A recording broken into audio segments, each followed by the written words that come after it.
Hello friends, welcome to Vetrii's Daily Current Affairs, March 22. 54 பேருக்கு பத்ம விருதுகள் குடியரசுத் தலைவர் வழங்கினார்.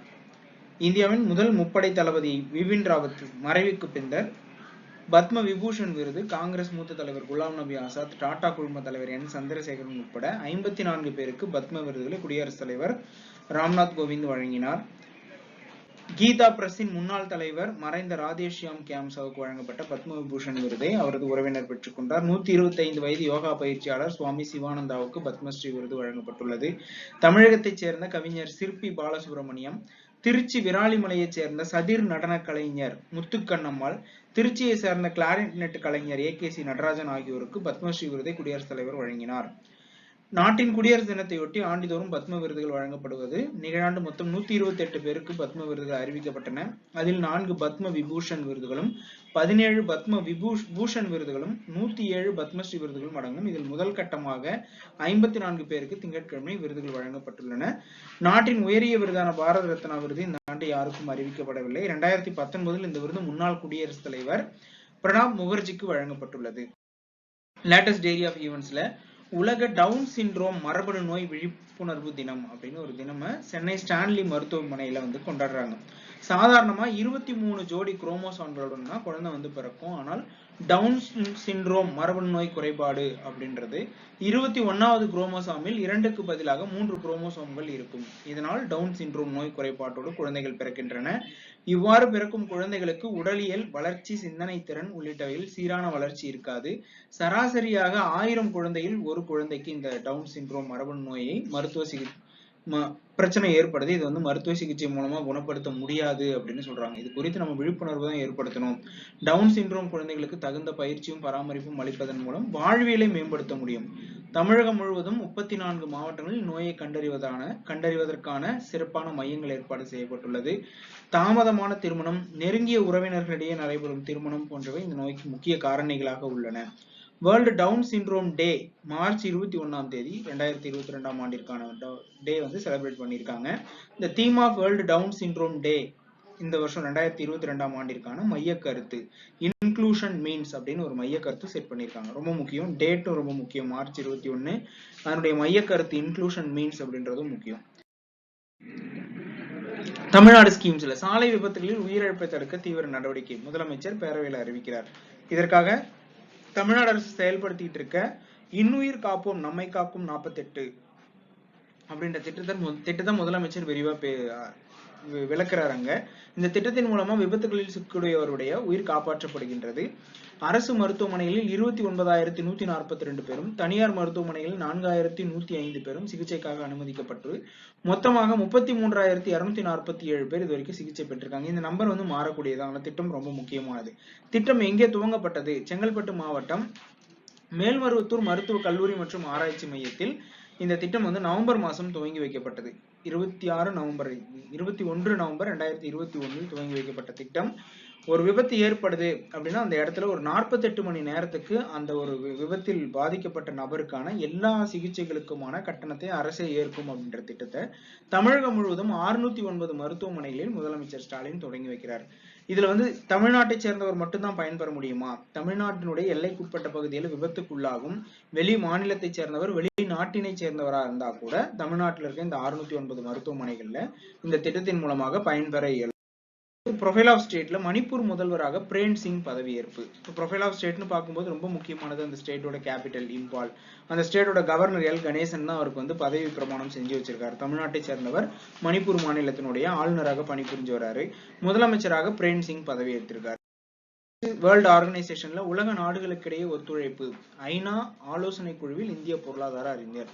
குறைந்தபட்சம் 3 அல்லது அதற்கு மேற்பட்ட நாடுகளுக்கிடையே ஆக்கப்பூர்வ ஒத்துழைப்பை ஏற்படுத்துவதற்கான ஐநாவின் புதிய உயர்நிலை ஆலோசனை குழு உறுப்பினராக இந்திய பொருளாதார அறிஞர் ஜெயதி கோஷ். ரொம்ப முக்கியம் அந்த நேம்ஸ். யாரை நியமனம் பண்ணியிருக்காங்கன்றது டைரக்டா கொஸ்டின் வர்றதுக்கு வாய்ப்பு இருக்கு. கடந்த ஆண்டு செப்டம்பர் மாதம் ஐநா பொதுச் செயலாளர் அன்டோனியா கட்டர்ஸ் வெளியிட்ட நமது பொதுவான செயல் திட்டம் அறிக்கை உலக அளவில் கவனத்துக்குரிய முக்கிய விவகாரங்களை வலுவாக கையாள அழைப்பு விடுத்தது. பலதரப்பு ஒப்பந்தங்களை குறிப்பாக நீடித்த நிலையான வளர்ச்சி 2030 ஆண்டுக்குள் மேற்கொள்ள வேண்டிய செயல் திட்டத்தை வலுப்படுத்தியும் துரிதப்படுத்தியும் மக்களின் வாழ்வில் உறுதியான மாற்றங்களை ஏற்படுத்த வேண்டும் என்ற நோக்கத்துடன் இந்த செயல் திட்டம் வடிவமைக்கப்பட்டுள்ளது.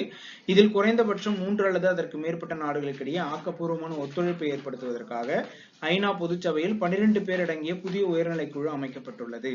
அந்த குழுவில் ஒருவராக தான் நம்முடைய ஜெயதி கோஷ் இந்திய பொருளாதார அறிஞர் நியமனம் செய்யப்பட்டுள்ளார். ஐக்கிய நாடுகள் பொதுச்சபை யுனைடெட் நேஷன் ஜெனரல் அசம்பிளி 1945 ஆண்டு அக்டோபர் 24 தோற்றுவிக்கப்பட்டது. இதன் தலைமையிடம் நியூயார்க், அமெரிக்காவில் இருக்க அதனுடைய பொதுச் செயலாளர் அன்டோனியோ கட்டரஸ். ஹிஸ்டரியில 29 பழங்கால கலைப்பொருட்களை இந்தியாவிடம் ஒப்படைத்தது ஆஸ்திரேலியா. கிபி 9 முதல் 10ஆம் நூற்றாண்டை சேர்ந்தவை. எல்லா பொருட்களும் கிட்டத்தட்ட 9-10ஆம் நூற்றாண்டை சேர்ந்தவை. இவற்றில் சிவகணங்களுடன் கூடிய சிவன் சிலை, விஷ்ணு சிலைகள், சமண மத பாரம்பரிய சிலைகள், ஓவியங்கள் ஆகியவை அடங்கும். சிலைகள் அனைத்தும் வெண்கலம், பித்தளை, பளிங்குக்கல் உள்ளிட்டவற்றால் செய்யப்பட்டவை. ஓவியங்கள் காகிதத்தில் வரையப்பட்டுள்ளன. இவை தமிழ்நாடு, தெலுங்கானா, குஜராத், ராஜஸ்தான், மத்திய பிரதேசம், உத்தரப்பிரதேசம், மேற்கு வங்கம் ஆகிய பகுதிகளைச் சேர்ந்தவை. ஒட்டுமொத்தமாக இதுவரைக்கும் ஒரு ஆஸ்திரேலியா கிட்ட இருந்து நிறைய பொருட்கள் 2014ஆம் ஆண்டிலிருந்து இதுவரை 228 பழங்கால கலைப் பொருட்கள் இந்தியாவசம் ஒப்படைக்கப்பட்டுள்ளதாக தொல்லியல் துறை தெரிவிக்கிறாங்க. திட்டங்கள்ல 100 நாள் வேலை திட்டம் நகர்ப்புறங்களிலும் செயல்படுத்தப்பட்டுள்ளது அப்படின்னு தமிழ்நாடுடைய நகராட்சி நிர்வாகத்துறை அமைச்சர் KN நேரு சட்டப்பேரவையில் அறிவிச்சிருக்கார். ஊரக வேலைவாய்ப்பு திட்டம் 100 நாட்களில் இருந்து 150 நாட்களாக உயர்த்தப்படும் என அறிவிக்கப்பட்டது. ஆனால் நிறைவேற்றப்படவில்லை. மேலும் நகர்ப்புற பகுதியில் 100 நாள் வேலை திட்டம் கொண்டு வரப்படும் என கூறப்பட்டது அப்படின்னு கேட்கும்போது அவர் அதுக்கு பதிலா சொல்றார், நான் ராதாபுரம் நகராட்சி, சில நகராட்சிகள் உட்பட்ட பகுதிகளில் 100 கோடி ரூபாய் ஒதுக்கீடு செய்யப்பட்டு நிறைய பேருக்கு இந்த திட்டத்தினால் வேலை வாய்ப்பு வழங்கப்பட்டுள்ளது அப்படின்ற டேட்டா மட்டும் கொடுக்குறாங்க. இப்ப Mahatma Gandhi national rural employment guarantee act MGNREGA அப்படின்னு சொல்றோம். இந்த சட்டம் 2005ஆம் ஆண்டு கொண்டு வரப்பட்டது. அப்போ national rural employment guarantee act அப்படின்னு சட்டம் கொண்டு வந்திருப்பாங்க. அதற்கு பிறகு அதுல மகாத்மா காந்தியோட பெயர் சேர்க்கப்பட்டிருக்கும். இதுல வருடத்திற்கு 100 நாட்களுக்கு வேலைவாய்ப்பு வழங்கப்படும்னு சொல்லி அதற்கு பிறகு அது 150 நாட்களாக உயர்த்தப்பட்டது. தமிழ்நாடு இது 2021ஆம் ஆண்டு பட்ஜெட்ல நகர்ப்புறங்கள்லயும் சில முக்கியமான தருணங்கள்ல நகர்ப்புற மக்கள் வேலைவாய்ப்பை இழக்கும் சூழ்நிலை ஏற்படுறதுனால இந்த வேலைவாய்ப்பு உறுதி திட்டத்தை நகர்ப்புறங்களையும் செயல்படுத்துவதற்கான ஒரு திட்டத்தை அறிவிச்சாங்க. 100 கோடி ரூபாய் நிதி ஒதுக்கீடும் செய்யப்பட்டது. அதை தான் நாங்க இம்ப்ளிமெண்ட் பண்ணியிருக்கோம் அப்படின்றத அமைச்சர் சட்டசபையில தெரிவித்தார். அடுத்து பிளேசஸ் இன் நியூஸ்ல சிக்கைய நாயக்கர் கல்லூரி ஈரோட்டில் 1954ஆம் ஆண்டில் இந்த கல்லூரி நிறுவப்பட்டது. 1959ஆம் ஆண்டில் இந்த கல்லூரியானது சிக்கைய நாயக்கர் மகாஜன கல்லூரி என பெயர் மாற்றம் செய்யப்பட்டது. அதன் பின்பு 1970இல் சிக்கைய நாயக்கர் கல்லூரி என மீண்டும் பெயர் மாற்றம் செய்யப்பட்டது. இந்த கல்லூரிக்கு எதிராக நிதி முறைகேட்டு புகார்கள் எழுந்தன. இதைத் தொடர்ந்து கல்லூரியை மேலாண்மை செய்து வந்த அமைப்பை நீக்கிவிட்டு கோவை மண்டல கல்வி இயக்குனர் தனி அலுவலராக நியமிக்கப்பட்டு அரசால் இந்த நிறுவனம் ஏற்றுக்கொள்ளப்பட்டுள்ளது. இப்போ அதற்கான மசோதா சட்டசபையில தாக்கல் பண்ணியிருக்காங்க.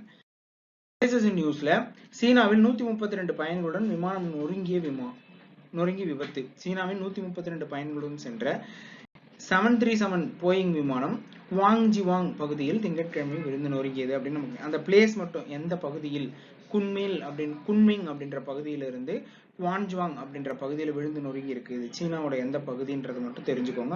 அதுதான் நம்ம கொஸ்டினா இருக்கிறதுக்கு வாய்ப்பு இருக்கும். ரொம்ப வெளிநாடு அப்படின்றதுனால இந்தியாவா இருந்தாலும் அது கொஞ்சம் ரொம்ப இம்பார்ட்டன்ட். வெளிநாடுன்றதுனால அந்த அளவுக்கு முக்கியம் இருந்தாலும் தெரிஞ்சு வச்சு.